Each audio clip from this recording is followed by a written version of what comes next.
The Earth is active. The National Earthquake Information Center locates close to 14,000 earthquakes every year.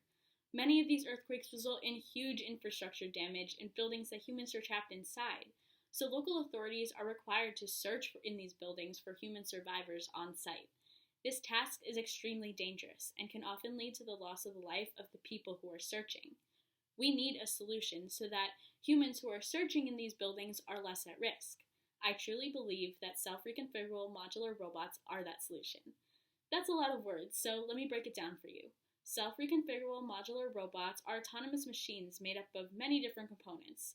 They're almost like a bunch of mini robots that can work together to accomplish more complicated tasks that they wouldn't be able to do on their own. These robots are especially unique because they're robust. They're made up of many modules, so if one of the modules breaks, it can still continue its task and the robot wouldn't be affected as a whole.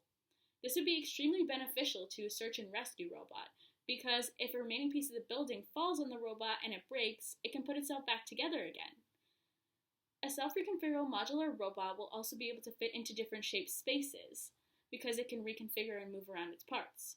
For example, if there's a fallen beam on the ground and it's too tall, it can move around its modules so that it's in a chain-like formation and go under that beam. There are many examples of existing self-reconfigurable modular robots, but each of them would need some potential improvement so that it's more applicable for search and rescue specifically. One of those robots is the S'mores robot, which is being developed at the University of Pennsylvania and Cornell University. On the surface, this robot seems to have it all. It can move around its parts, it can reconfigure itself, and it can come apart and put itself back together. However, these robot modules would need cameras on them so that it's able to complete the search task of search and rescue.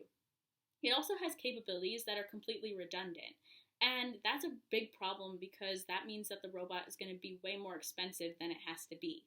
It's important to consider that the robot would have to be easily accessible because you're not sure when you're going to need it, so it would be best to make a robot that is cheaper and has a little bit less functionalities than one that has a bunch of functionalities that are unnecessary and it becomes way too expensive to mass produce.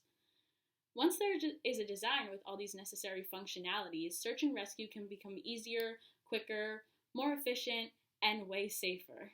We may never be immune to earthquakes, but at least we can save them from the damage that they cause.